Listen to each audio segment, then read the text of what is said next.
Hi guys, இன்னைக்கு நாம சிம்பிளா வீட்லயே மைக்ரோ கிரீன் க்ரோ பண்றதுக்காக எந்தெந்த மெத்தட்ஸ் யூஸ் பண்ணலாம்ன்றத பார்க்க போறோம். அதுக்காக நான் இன்னைக்கு சியா சீட், கடுகு, வெந்தயம், பச்சை பயிறு, பெரும் பயிறு இதெல்லாம் தான் இன்னைக்கு நான் சூஸ் பண்ணியிருக்கேன். இதை நாம 12 hours சோக் பண்ண போறோம். 12 hours சோக் பண்ணிக்கலாம், இல்லைன்னா 24 hours கூட சோக் பண்ணிக்கலாம்.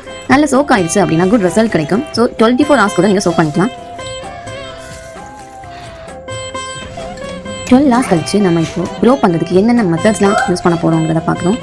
டிஷ்யூ பேப்பர் யூஸ் பண்ணிக்கலாம், டிஷ்யூ பேப்பரில் க்ரோ பண்ணிக்கலாம், நெஸ்டட் கண்டெய்னர் யூஸ் பண்ணிக்கலாம், கொக்கோ பீட், இந்த மாதிரி 3 மெத்தட்ஸில் நான் இன்றைக்கி பண்ண போகிறேன். இது மாதிரி நான் ஒரு கண்டெய்னர் எடுத்துக்கிறேன். டிஷ்யூ பேப்பரில் நம்ம க்ரோ பண்ண போகிறோம் அப்படின்னா இந்த மாதிரி கண்டெய்னர் சூஸ் பண்ணிக்கிறேன். டிஷ்யூ ஃபோல்ட் பண்ணி அந்த கண்டெய்னருக்குள்ளாடியே நான் வச்சுக்கிறேன். அதுக்கப்புறம் இந்த டிஷ்யூ மேலேயே கொஞ்சம் தண்ணி ஸ்ப்ரே பண்ணிக்கிறேன்.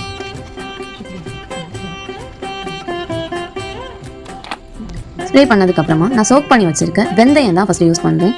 ஸோ நம்ம யூஸ் பண்ணுற சீடாக இருக்கட்டும், பயிராக இருக்கட்டும், எதுவுமே வந்து ரொம்ப க்ரௌடடாக இருக்கக்கூடாது. இது கொஞ்சம் க்ரௌடடாக தான் இருக்குது, பட் கொஞ்சம் ஸ்பேஸ் இருக்க மாதிரி பார்த்துக்கோங்க. 4 to 5 times நீங்கள் டெய்லி வந்து கொஞ்சம் தண்ணி ஸ்ப்ரே பண்ணிக்கோங்க. இந்த மாதிரி கொஞ்சம் ப்ரீத்தபிளாக ஸ்பேஸ் இருக்க மாதிரி பார்த்துக்கோங்க. நான் கண்டெய்னரை ஓப்பன்லேயே விட்டுருக்கேன். கண்டெய்னரை ஓப்பன்லேயே விடுறதுனால கொஞ்சம் ப்ரீத்தபிளாக இருக்கும், கொஞ்சம் ஏர் சர்க்குலேஷனுக்காக தான் நான் அந்த மாதிரி பண்ணியிருக்கேன்.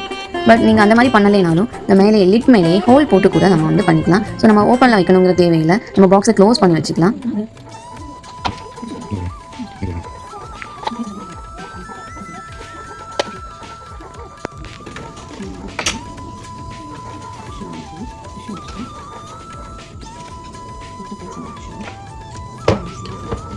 சியா சீட் தான் எடுத்துக்கிறேன். சியா சீடும் அந்த மாதிரி ஸ்ப்ரெட் பண்ணி விட்டுக்கணும். ஸ்ப்ரெட் பண்ணி விடும்போது க்ரௌட் இல்லாத மாதிரி பார்த்துக்கிட்டா க்ரோ ஆகிறதுக்கு கொஞ்சம் யூஸ்ஃபுல்லாக இருக்கும். அதுக்காக தான் நம்ம 1 ஸ்பூன் எடுத்துக்கிட்டாலே போதும். அதிகமாக எடுத்துக்கிட்டு இருக்கும்போது க்ரௌட் ஆகிறதுக்கு சான்ஸ் இருக்குது. ஸோ 1 ஸ்பூன் ஊற வைக்கிறதுக்காக 1 ஸ்பூன் எடுத்துக்கிட்டாலே போதும்.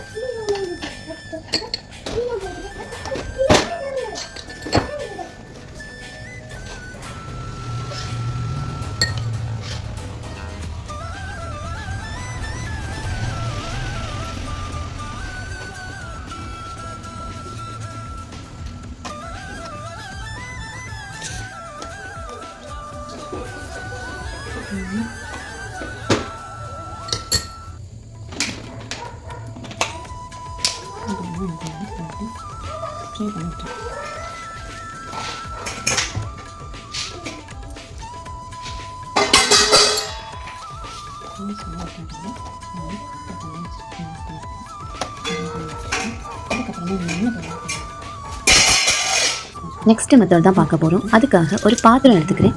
இந்த பாத்திரத்தில் கொஞ்சம் தண்ணி விட்டுக்கிறேன். அது மேலேயே இந்த மாதிரி ஒரு நெஸ்டட் கண்டெய்னர் ஒன்று வைக்கிறேன்.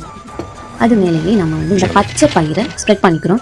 ஸோ ஸ்ப்ரெட் பண்ணும்போது க்ரௌட் இல்லாமல் பார்த்துக்கணும். க்ரௌட் ஆகிடுச்சுன்னா க்ரோ ஆகுறது நல்லா வராது. ஸோ நம்ம சோக் பண்ணும்போதே 1 ஸ்பூன் வச்சு சோக் பண்ணிக்கிட்டோம்னா கொஞ்சம் கண்டிஷன் ஹெல்த்தியாக வரும்.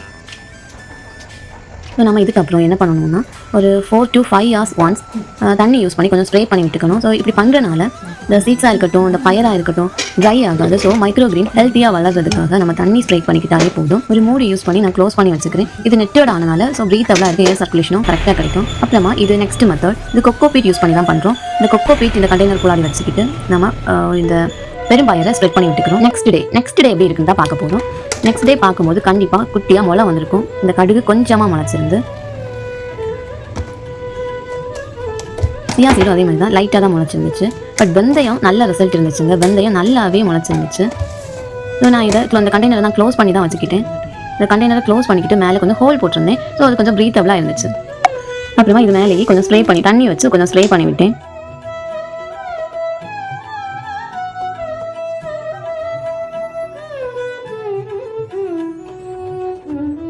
செகண்ட் டே ரிசல்ட் அங்கே இது. வெந்தயம் நல்லாவே முளைச்சிருந்துச்சுங்க. கடுகு பார்த்தீங்களா, இதுவுமே கொஞ்சம் முளைச்சிருந்துச்சு. ஸோ இது முளை விட்டாச்சு அப்படின்னா இனி நம்ம டார்க் ரூமில் வைக்க வேண்டிய தேவையில்லை. இது முளைக்கிறதுக்கு முன்னாடி நம்ம பிளேஸ் பண்ணது டார்க் ரூமாக இருக்கணும். பட் முளைச்சதுக்கப்புறம் டார்க் ரூம் தேவைப்படாது.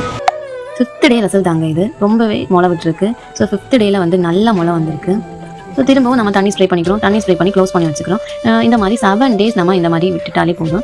7 daysக்கு அப்புறம் நமக்கு ரொம்ப ஹெல்த்தியான மைக்ரோ கிரீன் கிடைக்கும். ஒரு பைசா கூட செலவில்லாமல் வீட்லேயே நீங்கள் ஹெல்த்தியான ஒரு மைக்ரோ கிரீன் க்ரோ பண்ணி எடுத்துக்கலாம். ஸோ இது ரொம்ப ப்ரோட்டீன் ரிச். இதை யூஸ் பண்ணி நம்ம ஆம்லேட் போட்டுக்கலாம். சாலட் ஏதாவது பண்ணுறோம் அப்படின்னா அதை யூஸ் பண்ணிக்கலாம். அதுக்கப்புறம் சாண்ட்விச் பண்ணும்போது யூஸ் பண்ணிக்கலாம். தோசை பண்ணும்போது கூட இதை கொஞ்சமாக போட்டு நறுக்கி போட்டு கூட தோசை பண்ணிக்கலாம். ஸோ இந்த மாதிரி ஒரு ஹெல்த்தியான எந்த ஒரு பெஸ்டிசைடும் யூஸ் பண்ணாமல் நம்ம வீட்டிலேயே ஹெல்த்தியாக பண்ணுற மைக்ரோ கிரீன் நீங்களும் உங்கள் வீட்டில் ட்ரை பண்ணிக்கோங்க. இந்த வீடியோ உங்களுக்கு பிடிச்சிருக்கு அப்படின்னா மைக்ரோ கிரீன் அப்படின்னு கமெண்ட் பண்ணுங்கள். இந்த வீடியோ உங்களுக்கு பிடிச்சிருக்குன்னா லைக் பண்ணுங்கள், ஷேர் பண்ணுங்கள், சப்ஸ்கிரைப் பண்ணுங்கள். தேங்க்ஸ் ஃபார் வாட்சிங் அவர் வீடியோ.